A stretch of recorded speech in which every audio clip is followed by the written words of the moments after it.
Hi there, it's Gabrielle Nicolay from Speech Kids, where we teach little kids to talk and help parents understand their little kids. And today I'm so excited to be talking with Judith Wides. Judith, thank you so much for doing this with me today. Delighted to be here, Gabrielle.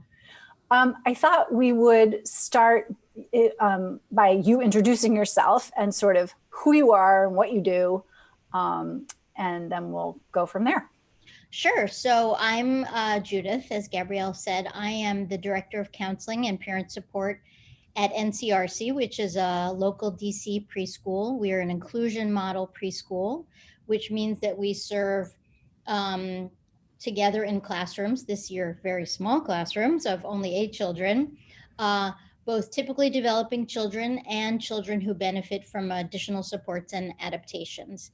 And in my role, I support teaching teams and parents and have a lot of fun doing it. So excellent.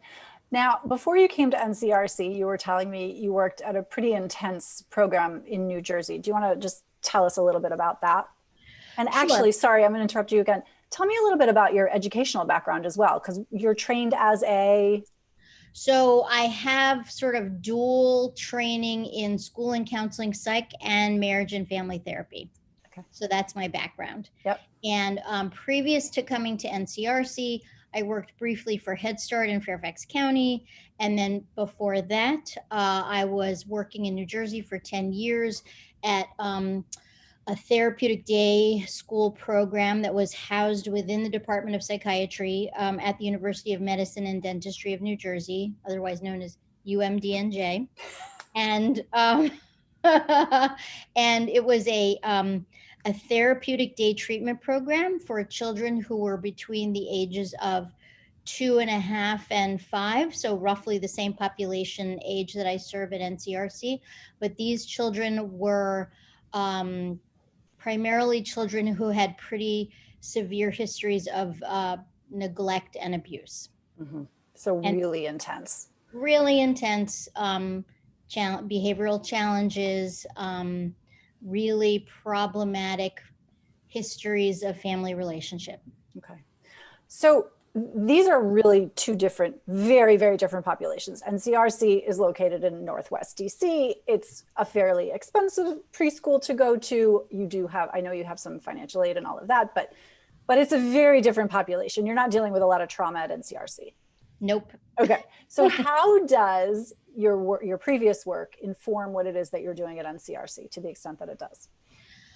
So I have a really deep understanding of attachment relationships, of parent-child dynamics, and how that shapes trajectory for a child. At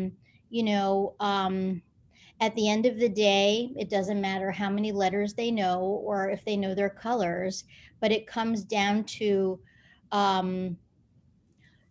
do their parents tune into them and connect with them? Do their parents understand how to facilitate play without always asking a lot of questions? Do they know how to give kids space to express themselves? I understand that in a very deep way, and my job at NCRC is to support the parents in being their most authentic versions of themselves as parents, using that lens, using that attachment relationship lens. Mm-hmm.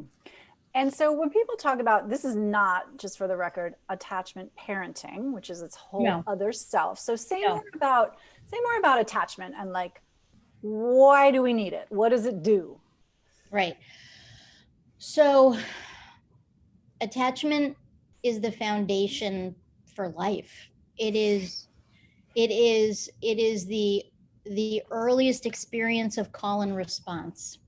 Attachment is the conversation that you can have with your newborn that is all about facial expression. It is about that mirroring. It is about the baby goes and the mommy or the daddy goes and the baby sees that, right? It's that response, it's that call and response that starts with facial expression. It starts with eyebrow exchange.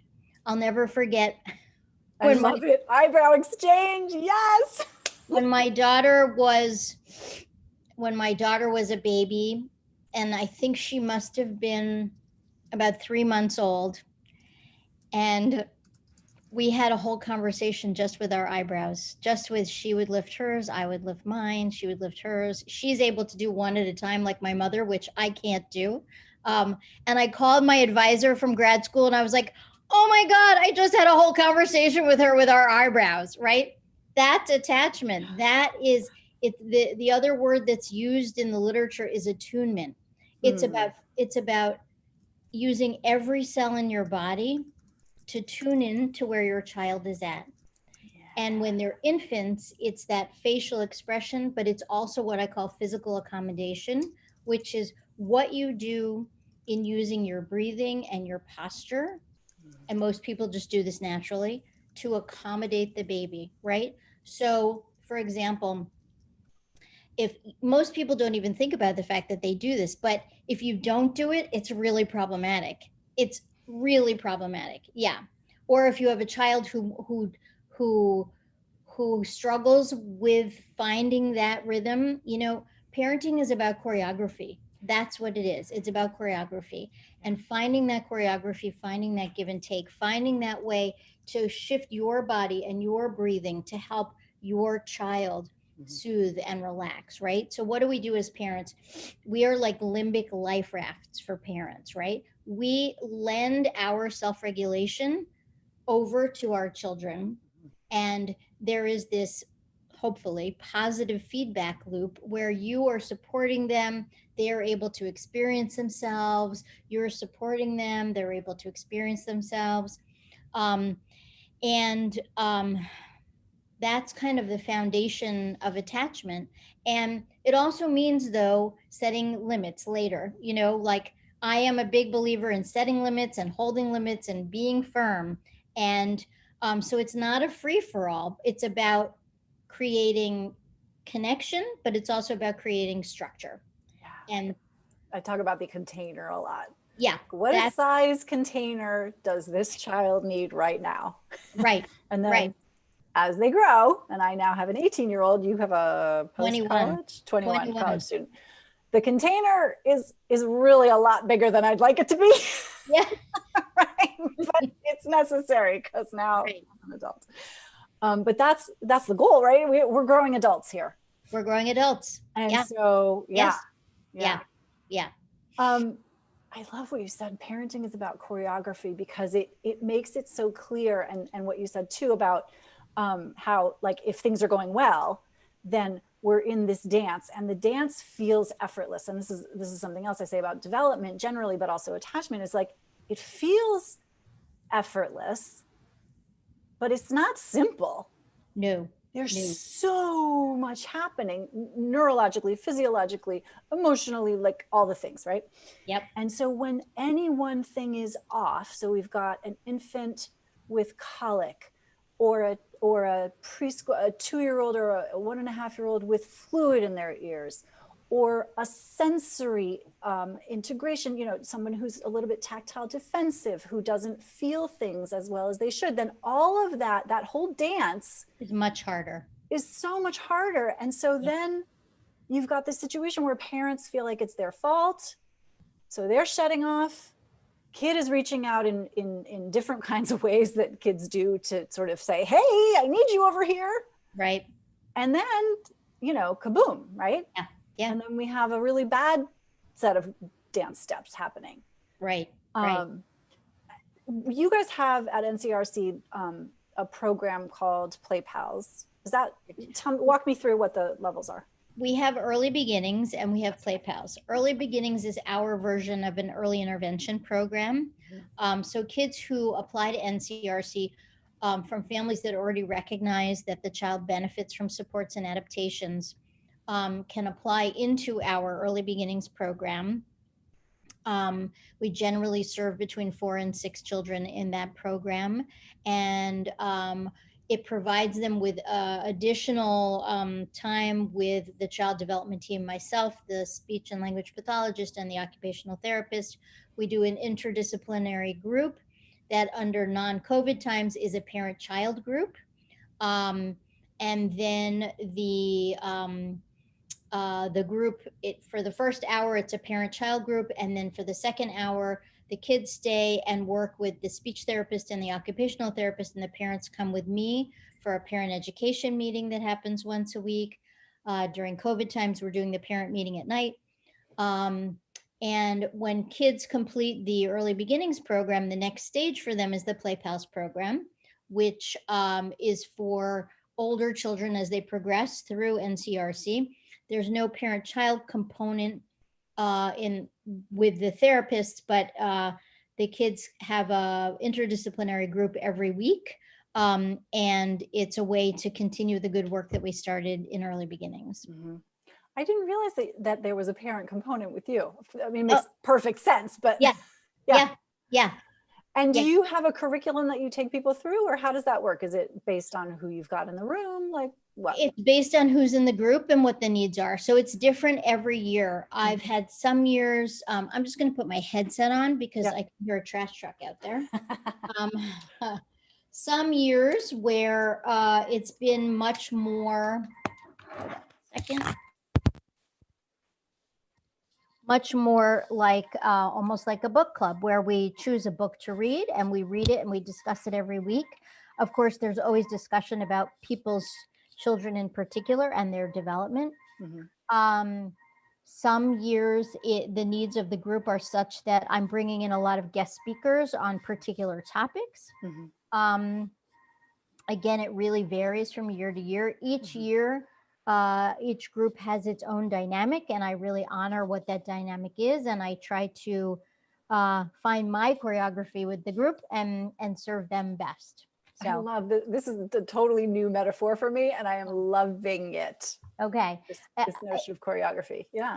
It came to me when I was first learning how to nurse my daughter, because nursing is one of those things that we all think like we should know how to do this, but in truth, you have to learn how to do it. And it is a choreography that you have to learn. And that's when I started thinking about parent-child stuff in that way. So, yeah. So is there a theme that comes up most years for the parents that you're, sort of speaking with, and they stay with you for 9 months? Yeah. Yeah. They stay with me for 9 months. And then, once their child moves up into Play Pals, they're invited to come back once a month to be part of the group. Okay. So there's a bit of a intergenerational component. Yeah. Although actually this year with COVID, the group from last year was so tight, and the group from this year was actually very small. So I combined them. Anybody from last year who was interested in participating could continue, since it's virtual and it's in the evening. Yep. So, sorry, what was the original part of that question? That's okay. Is there a theme that comes up where you're, something that most of the people watching this are parents of what we call orchid children, right? They're the right. Kids who are clinically or not clinically sort of struggling a little bit. Right. And is there something that comes up in the parenting journey that's common to most parents who are struggling with this choreography? Again, it varies from year to year. Some years it's really about doing the grieving together over the idealized child. Yeah. Some years that's been a big piece of the work, is doing the grieving and acceptance work around, embracing who your child is as an individual and moving forward with that. Some years it's much more about resource sharing and frustration with the system and figuring out how to get good therapists and yeah. So again, it really does vary. I mean, one theme that is consistent is always helping, well, first of all, trying to get myself informed, and then helping the parents to stay informed as resources change and evolve, so like DCPS used to provide X, now they're only providing Z, things like that. Yeah. Yeah. Yeah. this is a tremendous resource that you're providing for these parents. And it comes with the program. Yeah. Yeah. And Okay. I think actually, as I reflect on this, the one theme that is consistent from year to year is community. That is the theme that is consistent, that people feel. It's very important to me that I help people to feel connected to the broader community of parents who are working really hard to support their child for optimal development. The broader community of parents, but also the legacy, the history, the generations of parents at NCRC who are tremendously generous with providing information and resources and guidance. Yeah. So yeah, that community piece. I know that's one of the things in our Raising Orchids classes that people say is always like, for the first time, I don't feel alone. My Right. child is having trouble with fill in the blank, biting, potty training, speaking, and they're never the only ones. You get Right. the moms and the dads who are like, and this, and everyone's nodding their heads. Right. It's Right. a lovely, lovely thing. Right. Right. And they're so lucky to have you. You and I have collaborated several times with kiddos, and I look forward to every single time that I know I'm going to be working with you, because it's so much fun, because I feel like we speak the same language. We speak the same language, Yeah. and we want the Yeah. same things for the kids. Yeah. And it's such a joy to get to have this conversation with you and to continue to work with you. Thank you. Absolutely. I feel exactly the same way, Gabrielle. So, Yay. yeah. All right. I'm going to leave it there, even though we could spend all day. Okay. Thank you. Yeah.